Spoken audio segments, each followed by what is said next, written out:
আসসালামু আলাইকুম। আশা করি সবাই ভালো আছেন। আলহামদুলিল্লাহ আমিও ভালো আছি।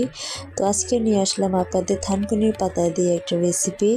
তো থানকুনি পাতাটা হচ্ছে আমরা কিন্তু অনেকেই খাই না, অনেকেই পাতাটা হেলা করি। কিন্তু আমরা যদি জানতাম যে এই থানকুনি পাতার কতটা গুণাবলী বা এটা যে ওষুধি গুণ আছে সেটা কিন্তু আমরা অনেকেই জানি না। তো আমরা যদি জানতাম তাহলে কিন্তু এই পাতাটাকে আমরা কখনোই হেলা করতাম না। তো আসেন চলেন তাহলে জেনে নিই এই থানকুনি পাতার গুণাবলী কী। তো থানকুনি পাতা কেন খাবেন, থানকুনি পাতা খেলে কি হয়। তো থানকুনি পাতাটা হচ্ছে আপনার কোষ্ঠকাঠিন্য দূর করে, তারপরে হচ্ছে লিভার ভালো রাখে, চুল পড়া কমায়, তারপর হচ্ছে কাশি, তারপরে আপনার শ্বাসকষ্ট এগুলো দূর করে, অনিদ্রা দূর করে, যাদের চোখে ঘুম কম সে অনিদ্রা দূর করে, লিভার ভালো রাখে, হজমে সাহায্য করে, তারপর হচ্ছে আপনার চুল পড়া কমায়, ঠিক আছে। তারপর পেটে যদি আলসার থাকে সেই আলসার দূর করে, তারপরে হচ্ছে আপনার মূত্রনালীতে যদি কোনো সংক্রমণ হয় সেটা দূর করে। তো আমরা গ্রামে যারা থাকি অনেকেই কিন্তু জানি না, বা শহরে যারা থাকে তারা কিন্তু অনেকেই জানে না যে থানকুনি পাতার ওষুধি গুণাবলী আছে। তো আমি তো বলেই দিলাম কী কী গুণাবলী আছে, এছাড়াও আরও অনেক গুণাবলী আছে। তো আজকে এই থানকুনি পাতাটা দিয়ে আজকে বড়া তৈরি করে দেখাবো। এই থানকুনি পাতা কিন্তু অনেকভাবেই খাওয়া যায়।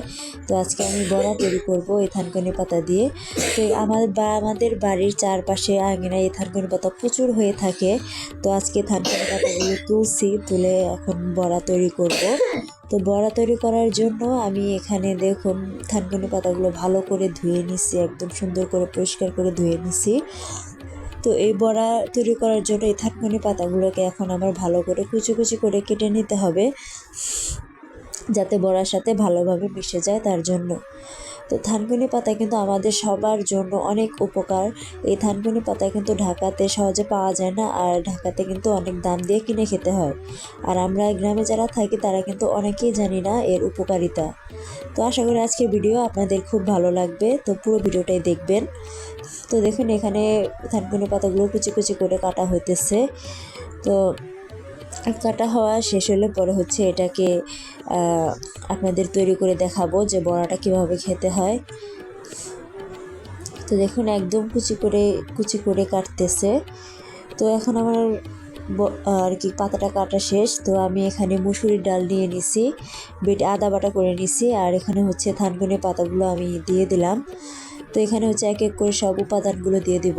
এখন দিয়ে দিচ্ছি পেঁয়াজ কুচি, এরপরে দিয়ে দেব হচ্ছে কাঁচামরিচ কুচি, এরপরে দিয়ে দিচ্ছি হচ্ছে রসুন বাটা, এরপরে দিয়ে দেব অল্প পরিমাণে আদা বাটা। এখন দিয়ে দিচ্ছি পরিমাণ মতো লবণ, সামান্য ধনিয়ার গুঁড়া, আর দিয়ে দিব হলুদের গুঁড়া দিয়ে এখন ভালো করে দেখুন মাখিয়ে নিতেছি। খুব ভালো করে মাখিয়ে নিতে হবে যাতে পাতাটা ডালের সাথে খুব ভালোভাবে মিশে যায় তার জন্য। তো দেখুন অনেক সুন্দর ভালো করে কিন্তু মেখে নিতেছি। তো দেখুন আমার কিন্তু মাখাটা প্রায় শেষ। এখন আমি এটাকে তেলে ভেজে নিব। তো তেলে ভাজার জন্য এখন আমি চুলাতে কড়াইটা দিয়ে দিছি। তো এর ভিতরে হচ্ছে তেলটা গরম করার জন্য দিয়ে দিলাম, আর তেলটা তো গরম হয়ে গেছে। এখন দিয়ে দিচ্ছি বড়াগুলো এক এক করে ছেড়ে দিতেছি।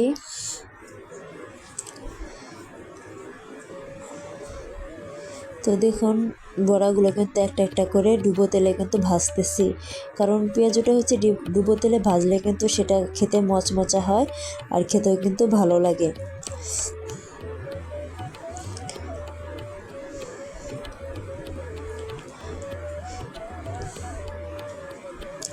তো দেখুন এখন দেওয়ার পরে এখন এটাকে একটু পর ভালো করে উল্টিয়ে নিতে হবে, আর দেওয়ার সাথে সাথে উল্টালে কিন্তু এটা ভেঙে যেতে পারে।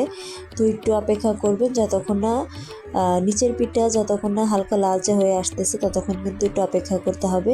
যেহেতু পাতা দিয়ে বড়াটা, তার জন্য কিন্তু বড়াটা ভেঙে যেতে পারে। তার জন্য হচ্ছে একটু সময় নিয়ে হালকা মিডিয়াম আছে আর কি বড়াটা ভাজবেন। তো দেখুন এখানে কিন্তু আমার বড়াটা এগুলো ভাজা হয়ে গেছে। এখন আমি বাটিতে তুলে নিতেছি। তো দেখুন বাটিতে তোলা কিন্তু শেষ। এখন আপনাদেরকে আমি দেখাচ্ছি, এই বড়াটা খেতে কিন্তু অনেক মজা হয়। যেহেতু রমজান মাস, তাই আপনাদেরকে আমি টেস্ট করে দেখাতে পারলাম না। তো আমার ভিডিওটা যদি আপনাদের ভালো লেগে থাকে অবশ্যই একবার ট্রাই করে দেখবেন, ইনশাল্লাহ ভালো লাগবে।